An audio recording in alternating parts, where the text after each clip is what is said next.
Well, I was using my old trailer the other night and noticed it seemed like it was a little bit hard to pull. This thing's kind of heavy for my half-ton pickup truck anyhow. Anyhow, we used it to pull a vehicle. We were unloading a vehicle and I thought I smelled brakes. So sure enough, I walked around and I just put my hands on the hubs the other night as we were, working. And yeah, this one's nearly hot. This one's a little bit warmer than it should be. One of them over there was nice and cold, I think.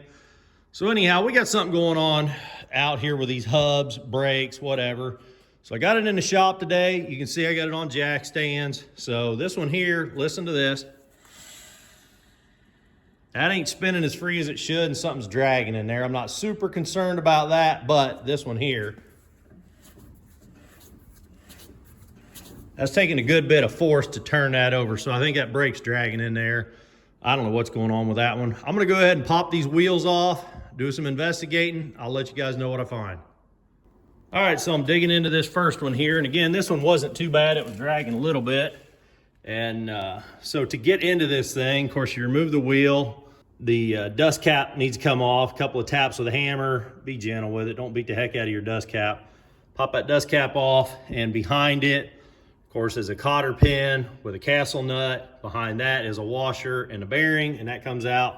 And when you get those out, then, the whole hub falls off of there.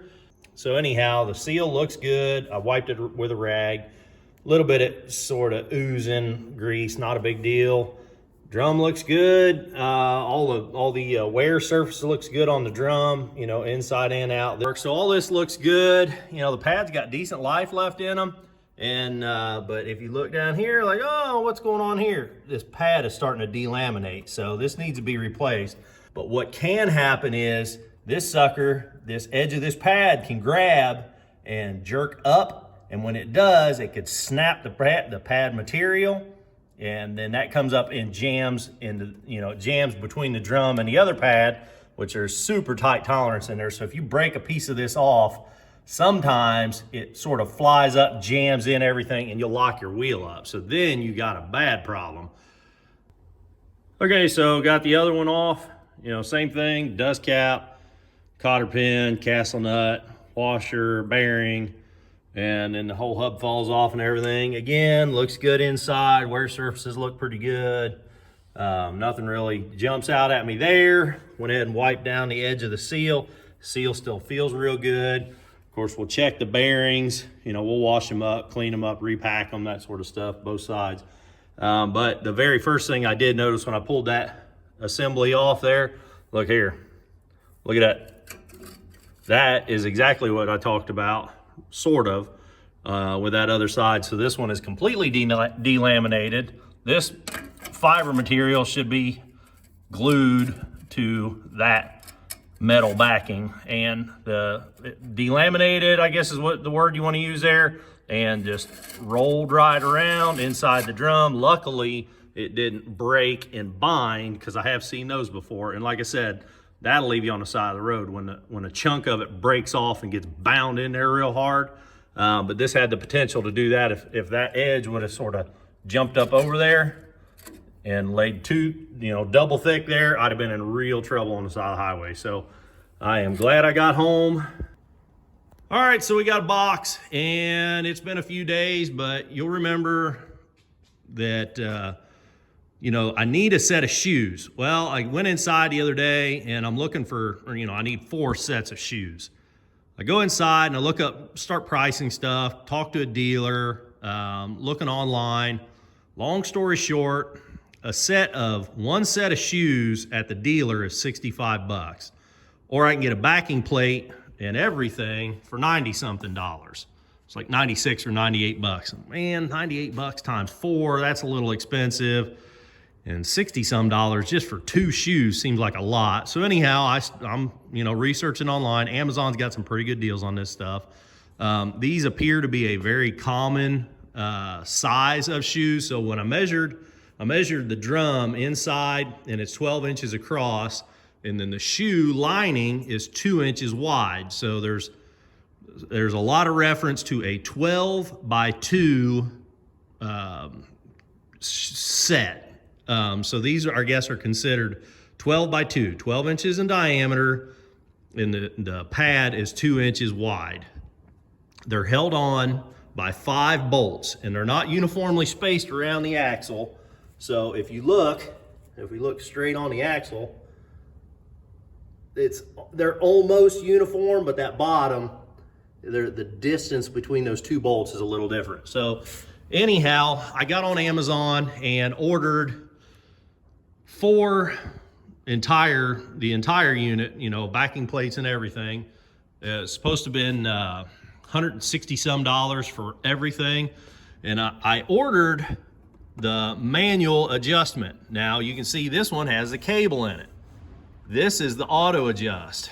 And so rather than dealing with sending them back and everything, I did a little more research since these came in. These actually came in yesterday. I did a little more research today, and it looks like there is no external component to this auto adjust. There's nothing different on the outside that would affect the ability to just interchange these with manual adjust. So I considered taking the spring and auto adjuster off of here and then just popping this cable and clip and everything off and swapping out my manual adjusters and springs on the bottom and then keep this all manual adjust. And I thought, well, I kind of hate to reuse my old adjusters, an old spring. If I could put everything in brand new, let's put everything in brand new. So we're gonna go with these auto adjusts. I'm not super crazy about the idea, but you can see sort of how this thing works as the shoes are opening up, it's causing this thing to click the adjuster down there. So that's how these work in a nutshell. It would have been cheaper just to buy shoes, you know, because shoes on Amazon are really cheap comparatively. A set of shoes to do two hubs was only like 45 bucks, which I thought that was pretty reasonable, but they didn't have any listings for the magnets. And I thought, well, if I'm gonna do shoes, I might as well put new springs in. So springs was a little bit more. And then I couldn't find any listings at all to replace the magnets. And I thought, well, if I'm gonna do shoes and springs, I would really like to do the magnets. And without doing a tremendous amount of research and wasting time, that's, well, hell, I'll just pay a little bit more and I'll get the whole set. So of course this comes with new magnet and everything. So it looks fairly easy to pop these off. Basically there's 5 bolts that hold it on and the wires. Well, I know I'm gonna regret saying this, but that was easy. Just clip the wires back here. I'll go ahead and strip them back, a couple of butt connectors and some shrink tubing with some dielectric grease up in the connector, and slide the other backing plate on there, get the wires crimped. It had lock washers behind the nuts, 9/16 per inch is all it takes to get them off. Of course, the studs look like they're pressed in, so you don't have to hold the back of it or anything. I'll trade out those old lock washers for some new ones and slap the new one right back on there. All right, slid right on there. New lock washers. I need to tighten the nuts down, but you know, slid right on there, no problem at all. Back here with the wires, I went ahead and put those blue butt connectors on the wires on the trailer side, and just because it was sort of a short little stub of wire, you can see, I think you can see if the camera would focus, the dielectric grease down in those butt connectors. I always use dielectric grease. I'll squirt it up inside the butt connector and then crimp it on, and then I'll slide shrink tubing, and this is 14 gauge wire on the trailer, and it looks like 14 gauge wire on these hubs as well. This 1/4 inch shrink tubing is the best size within reason. If you can get the 3 times shrink or whatever, the better shrinking stuff, but 1/4 inch diameter is what it takes to slide over those blue butt connectors. So I'm gonna slide this on the wire, crimp them, and then I'll shrink this down. And if you use dielectric grease up inside the butt connectors, put shrink tubing on, you will never have trouble out of your wire connections. I've been doing that for decades like that, and I don't think I have ever had one fail me, and I have wired up lots and lots of trailers. So do that. It's way easier than using a solder gun, because you know nobody's going to argue with you. Soldering is the best way to you know, join two wires, but this is good enough for what we're doing out in the shop. And so I'm gonna go ahead and tighten down those 5 bolts. I'm gonna finish up my connection there, and that should be it on this one. All right, I got all my connections made, got my bolts tightened up. One thing I didn't talk about was, you see this arm coming down here? Pay attention, because these things are side specific. So if you think about the tire going around this way, and that electromagnet grabbing onto the rim, turning this way, that's the way you want it to turn. So like, watch your arm. The arm coming down on this side is for the left side of the trailer. That's the front. So the arm coming down on the left side is for left side. And if we look at these other, so the arm coming down on the right side of this assembly will be for the right side of the trailer. And you can see I've got my side cutters attached to the magnet there. I'm just double checking that my wiring connection is good. And I'll show you how to do that. Let's see if that should fall off. There we go. I disconnected my battery and my side cutters fell off. So we know that the electromagnet's working there. And very simply, how to do that. I got a 12-volt battery. You could use a jump pack. You could use big deep cycle battery, whatever you got handy. I got a little 12-volt battery. And on the plug end, so if we're looking at the plug end, you know, here's the pin that orients the plug. At the 7 o'clock position, this is the brake pin. This at 5 o'clock is the ground pin. So you run ground to negative, run the brake side to positive, and that energizes the electromagnets. You can verify that your wiring is working properly. And on the 2 wires that come out of this, that's something we didn't mention before. The 2 wires that come out of this, they're both black. The wires that I've got coming off the trailer, I think they're both white or black. It doesn't matter. You can interchange those wires and it won't affect the functionality. Well, I'm over here on the right side. I got both these on. And one thing I did want to mention, before you go trying to put the drum back on, go ahead and back your adjuster out, or actually run it in all the way, or, you know, run it in more so that when you put that drum on there, those shoes are compressed, the drum go right on in, and then you can sort of set the load on your bearings without any interference from the brakes. So, and I'm gonna do that now. I'm not gonna do that on camera, but I'll tell you what I'm gonna do. So I got my shoes pulled in. The first thing I'm gonna do, again, I think I mentioned it earlier, I did seals and bearings on this trailer just a few years ago. It probably doesn't have 500-600 miles on it since I did that, maybe 1,000 miles. Anyhow, the seals look good on both these drums. Again, they look great over there. Bearings are looking good. So I'm gonna repack the bearings. You know, I'm just gonna repack them by hand. You can look at other videos how to do that, pretty simple. But the first thing I'm gonna do, because I've got my shoes pulled in, I'm gonna slide my drum on there, and then I'm gonna go over, pack my bearings, slide my bearing in, slide the washer on, and then there's a castle nut that holds the whole assembly together.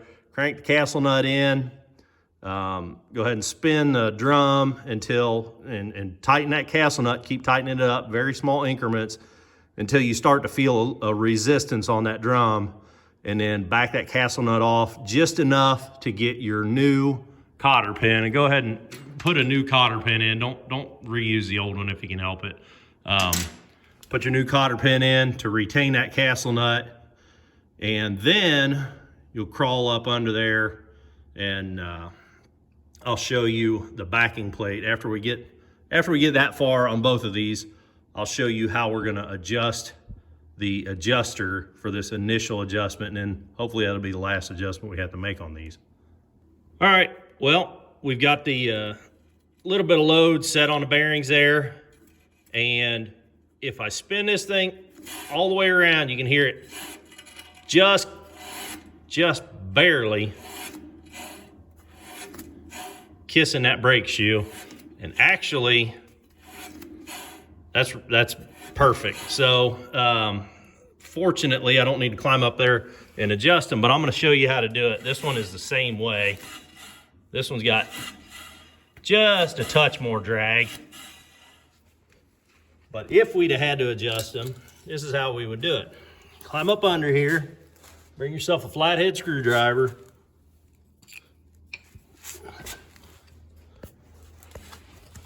And there are 2 plugs. The auto adjust backing plates like we have here there are 2 plugs. If you crawl up under here and you only see 1 plug, that means you've got the manual adjust. But on this right side, we would pop out this plug here. We got our plug out. So then we can reach in here with our screwdriver, or they make a brake tool. It's called a brake spoon, or brake adjuster tool. And reach in here, and you almost got to do it by feel. You can kind of see. There's no way that I'm going to be able to get my head up in here and see what I'm looking at. But you use the screwdriver to turn that wheel, that little adjuster star. So just give it a click, do it a click at a time. Rotate it 1 click, and then turn your drum. And you just want that little bit of drag. So turn it 1 click, roll your drum until you get just that amount of drag. So that's about perfect. So like I said, I just sort of got lucky and don't need to adjust it. So we put our plug back in. Crawl out from under here. I'm gonna go ahead and put these wheels on. I'm gonna use Never Sees on all the studs, and then I'll do one more test before we call this one done. Okay, so we're still on jack stands, but I got the wheels on there. I got the lug nuts on, snug, but not super tight yet. And you can hear just that little bit of dragging. That's perfect. Now, just because I'm sort of anal, I'm gonna double check them just to make sure something stupid didn't happen. So again, we hook up our little 12-volt battery, and you can probably hear that little clunk. So it should move just enough for that arm. Like when that magnet sticks to that drum, we should get just enough rotation for that magnet to sort of swing down, and the other end of that magnet arm then is that square nut, and that spreads those shoes apart. So that's exactly perfect. So we should expect just a little bit of rotation from the wheel, and then it should lock right up. Perfect. So now we're good and stuck, and this isn't perfect. This isn't, your truck isn't gonna do, a full lockup unless you got your brake booster turned, pretty well all the way up, because we're putting 12 volts back to those. So your, or not booster, your brake controller in your truck regulates the amount of voltage that it sends back to those magnets. So with very little voltage, if you've got your controller set real low, it's sending very little voltage back there, and it's letting that magnet drag on the drum a little. So that magnet is fully engaged, but it doesn't have enough bite into the drum to lock the brakes up. Now, with this going straight to the battery, that's like we got our brake controller turned all the way up, and that's just locking those brakes up. So there you go. We should be free again.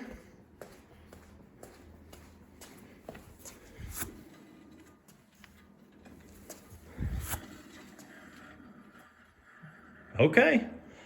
Probably could do just a little more drag on there, but I'm happy with it. It's working fine. It fixed the problem that I had, and the problem I had was the darn thing was dragging too much. So we know that it's working. I'm happy with it. Now I'm gonna drop this thing down. I'm gonna jack it up, get it off the jack stands, tighten up my lug nuts to whatever my torque spec is supposed to be. You do you, I'm doing me. And that's it. So I hope I helped you with this one, guys. If you're working on brakes on your trailer, maybe I give you some ideas of what to try or what not to try. If you like this video, click the thumbs up button. You want to see more videos of me working on all kinds of stuff out here in the shop, click subscribe. Till the next time, keep on tinkering.